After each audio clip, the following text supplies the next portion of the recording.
And that kind of got me interested because I was working in a place filled with lawyers. And I saw what they did, and it was very interesting to me. The other thing is that I had some interesting people I lived with. My roommate was a guy named Bill Gates. And he's kind of famous now because he started a company called Microsoft. And but he was my roommate when we were about 16 and we were pages here in Washington. Now, you have to understand, that was before Mr. Gates was really into computers. We were just trying to look for girls. And we were both really geeky. So we thought, You still are. Still are. And so we said, there's got to be at least one all-girls high school, or here in town, or something we could have a shot. So, but there were female pages. At the time when I was there, it changed how the world has changed. When I was a page in the House of Representatives, the first time they had allowed women to be pages, because members of Congress thought that having women in the Congress as assistants was disruptive, that they would be disruptive and inappropriate to have young women as pages. And that's rather interesting, because one of the congressmen, for instance, who was most against women being pages in Congress was found in something called the reflecting pool with a hooker at 12 midnight and arrested by the Washington police. And this is welcome to Washington. And so it's become now where a lot of folks, there are more women pages. When they closed the page program about 10 years ago. But we had eventually a special place people stayed. When I was there as a page in 1972, it was during the war in Vietnam. And so I lived in a place on 5th and 8th Streets in Northeast Washington. Now it's a place with all nice cars and yuppies taking their baby strollers. But when I was there, it was right after the riots had happened in D.C., and there was still, it was a very rough neighborhood. So it was rather interesting. And so, and being a page, when I lived in a place where I was 16 years old, and we made more money than teachers did starting teacher in Washington as a page. And it was an interesting time to be in Washington. I also had an interest in politics. And we were there during the 1972 election. Who was running for election at that time? You know who was the Republican candidate? A guy named Richard Nixon. And it was something called Committee to Re-elect the President, or CREEP.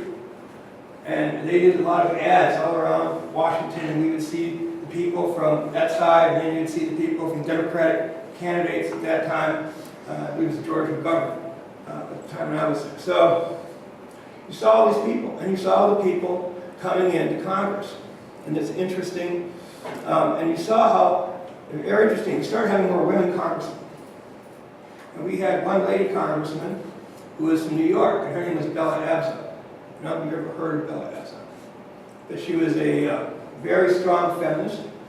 And then she used to come into the House chambers, and she used to wear these giant hats. And the person who was in charge of the Congress from a decorum part, we had something called the doorkeeper. And they generally, that days, were people who were from the Deep South. They were generally from very conservative districts in Mississippi and Alabama. And they didn't particularly like women there in the Congress either. So she would come in, and she was a very strong-willed person, and she would come with her big hat, and the doorkeeper would come to her and say, "Madam, please take off your hat."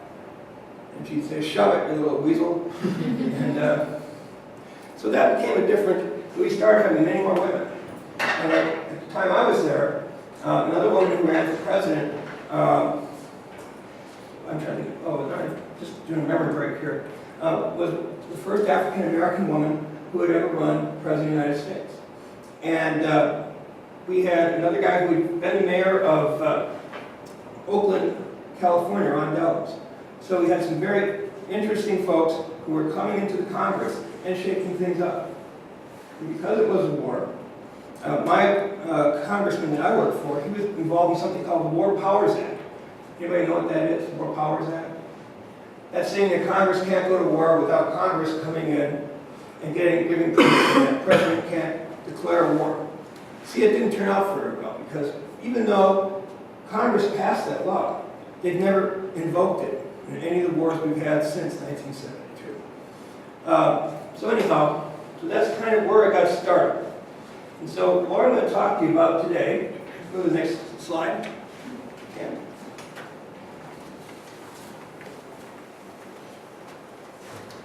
I'm going to talk to you about a number of different things over my life. I can give you some examples. See, you thought this was bad. There you go. But you can see I did a lot of things, moved around a lot. But we were things where you would go and do different things in different places. We're going to talk about some examples of negotiation. And when you get to talking about going to the Supreme Court, we're going to talk about appellate advocacy and working on appeals. Because that's what I did a lot of my time as a military lawyer. I was an appellate lawyer. And in my cases, eventually, some of them got up to the Supreme Court level. Matter of fact, as I left the Army, they for the first time had jurisdiction for military cases, for people convicted of crimes in the military that would go to the U.S. Supreme Court. But while I was there, the first case that would have gone from the military, what happened is the Army courts, I should say actually it was the Army Court, the Court of Military Appeals, which is of all services, civilian court, they had messed up so badly that we, the defense lawyers, wanted the first case to go to the Supreme Court. It'd be a case that the Army and the military would lose because they were so unfair in how they were handling treatment of certain issues with federal criminals as they were being prosecuted. And so what happened is, this tells you a little bit about how courts work. So what happened is when the Supreme Court folks saw the case that we wanted to bring forward, be the first Supreme Court case to come from the military, the people who were the head military folks, lawyers, said, no, we're going to lose this case. It's highly embarrassing. So what they did is they took the case, which they clearly had wrongly decided, took the case and overturned themselves, changed their decision, so it wouldn't go to the Supreme Court, that the first decision wouldn't be embarrassing to the Army. And see, my background in those days, I was always representing the individual.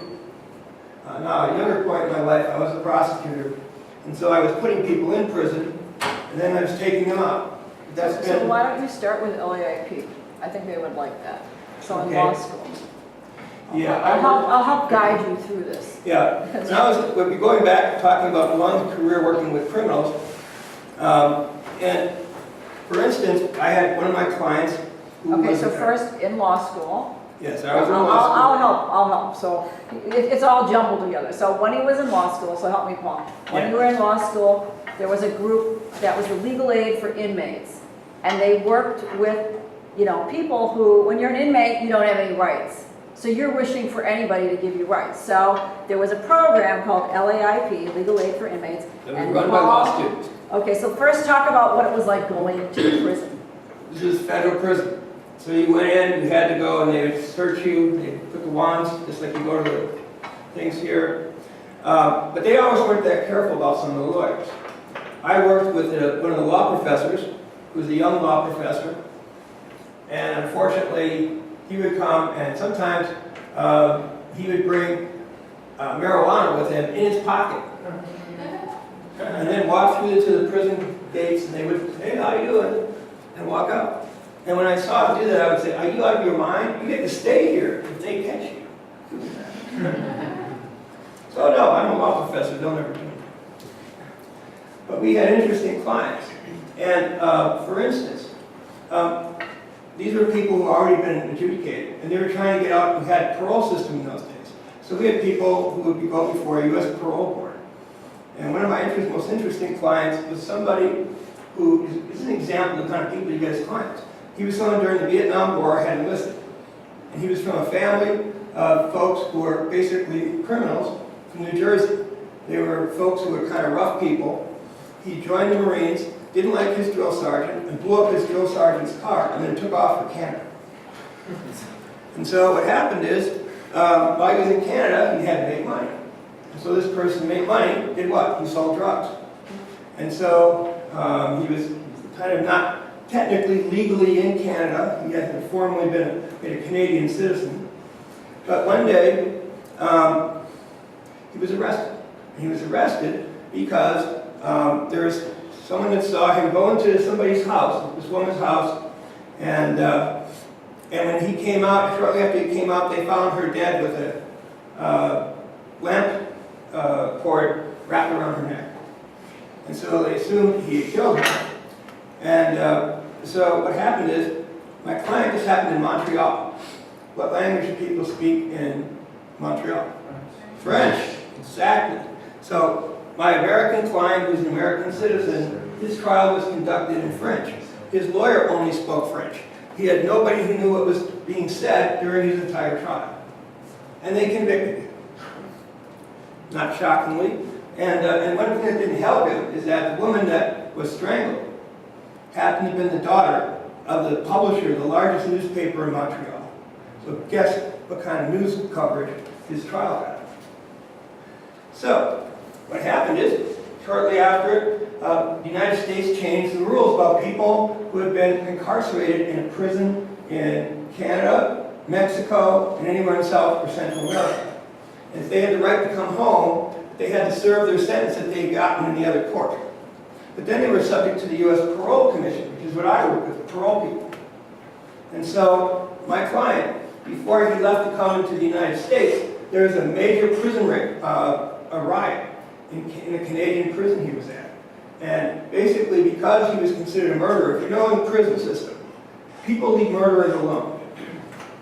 They figure if you're crazy enough to kill people when you're outside, you probably have no problem killing people when you're in the inside. And in fact, you might become a hero of the other prisoners because you're good at it. So, when this riot happened, he tried to stop the riot. And in fact, two guys held him down, took a sharp spoon, and literally spooned out one of his eyes. So, not nice people. So anyhow, as a result of that, he had become very religious. And he was Catholic. He became very religious, and then when he was in prison, he had to learn skill. They had everybody that wanted them to do something while they're there. Well, he learned to become a chef. And then when the U.S. Parole Commission, which is this group of people who are hired by the government to go and determine whether a prisoner gets out of prison or not, they said, well, you know, we ate in the prison cafeteria, we ate some of his food, and it was excellent. So they said, yeah, we should release him because he's done all this time. But what happened is when this prison riot happened, he had actually helped stop the riot. And he had the warden of the prison in Montreal and all the guards and a number of other prisoners. They all wrote letters saying that he was a very brave person. And because of what he did, he lost his eye. And he actually had become very religious. And so when they let him out, he became a Catholic monk. And he still is a monk today.